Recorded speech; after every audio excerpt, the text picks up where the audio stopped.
नमस्ते बच्चों। कक्षा 10 सामाजिक विज्ञान के अंतर्गत आज हम कृषि नामक पाठ पर चर्चा करेंगे। भारत एक कृषि प्रधान देश है। यहाँ की 2/3 जनसंख्या कृषि पर ही आधारित है। खेती मनुष्य की उत्पत्ति काल से ही होता आया है। अपने लिए खाद्यान्नों की आपूर्ति के लिए व्यक्ति कृषि पर ही निर्भर रहता था, किंतु यह कृषि आज खाद्यान्न के अतिरिक्त उद्योग के विकास में भी इसका प्रमुख योगदान है। कृषि पर ही आधारित तमाम उद्योग प्रचलित हैं, जैसे सूती वस्त्र उद्योग, चाय उद्योग, रबर उद्योग, इत्र उद्योग, चीनी उद्योग। इस प्रकार से तमाम उद्योग धंधे हैं जिनके लिए कच्चे माल की आपूर्ति खेती से ही की जाती है। आज हम अध्ययन करेंगे कृषि कितने प्रकार की होती है। जलवायु के अनुसार, संसाधनों की उपलब्धता के अनुसार, भूमि क्षेत्र की उपलब्धता के अनुसार, तमाम कारणों से कृषि को कई वर्गों में बांटा गया है। जो सबसे प्राचीन काल से खेती होती आई है उसको जीविका निर्वाह कृषि के नाम से जाना जाता है। यह मनुष्य की उत्पत्ति काल से ही होती आई है। इस प्रणाली में जंगलों को साफ करके अर्थात उसकी कटाई करके, झाड़ झंखाड़ को सुखाकर और उसको दहन करके अर्थात जलाकर क्षेत्र को तैयार किया जाता है और उस क्षेत्र में खेती की जाती है। इस खेती में किसी यंत्र की आवश्यकता नहीं होती। जो लकड़ी के बने हुए प्राचीन काल से के हल, कुदाल आदि होते थे, उन्हीं के द्वारा खेती की जाती है। ऐसी खेती में लगभग पूरा परिवार या पूरा समुदाय मिलकर करता था। कुछ जगहों पर जनजातियों में आज भी इस प्रकार की खेतियां की जाती हैं।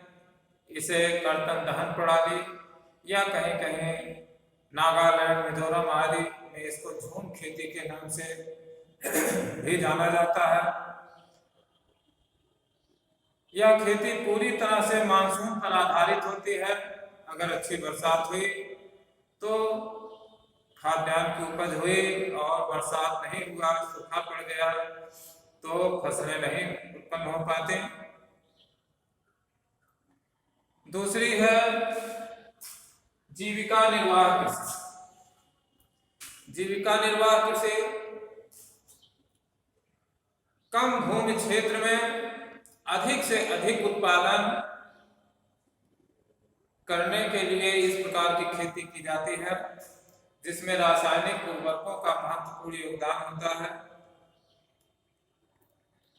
ऐसे खेती में सिंचाई के साधनों का भी महत्वपूर्ण योगदान है।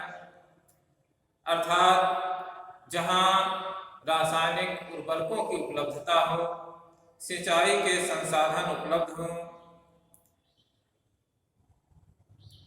ऐसे स्थानों पर कम से कम भूमि में अधिक से अधिक खाद्यान्न की उपज की जाती है।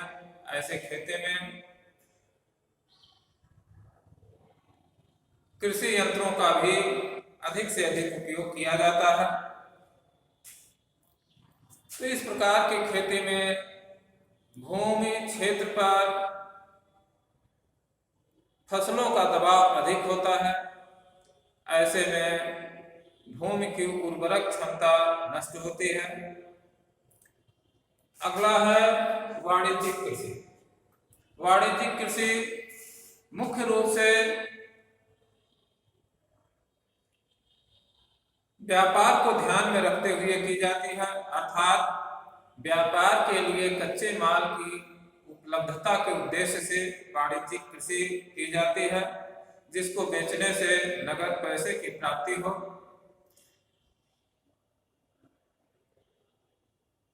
जैसे गेहूं, धान आदि हम खाद्यान्न की पूर्ति के लिए करते हैं, लेकिन यही खेती अगर अधिक भूमि पर की जाती है और जिनको बेचकर नगद पैसा प्राप्त किया जा सके, तो यह वाणिज्यिक कृषि कहलाती है। उत्तर प्रदेश, पंजाब, हरियाणा आदि क्षेत्रों में जहां गेहूं, धान आदि नकदी फसल के रूप में उगाया जाता है, तो वाणिज्यिक कृषि के अंतर्गत ही आता है। अगला है रोपण कृषि। रोपण कृषि के अंतर्गत जो मुख्य रूप से व्यापार के उद्देश्य से ही की जाती है, खाद्यान्न से इसका कोई मतलब नहीं, तो ऐसे कृषि को रोपण कृषि के अंतर्गत रखा जाता है। जैसे चाय के बागान, कहवा के बागान, रबर उद्योग, गन्ना उद्योग। तो इस प्रकार से कुछ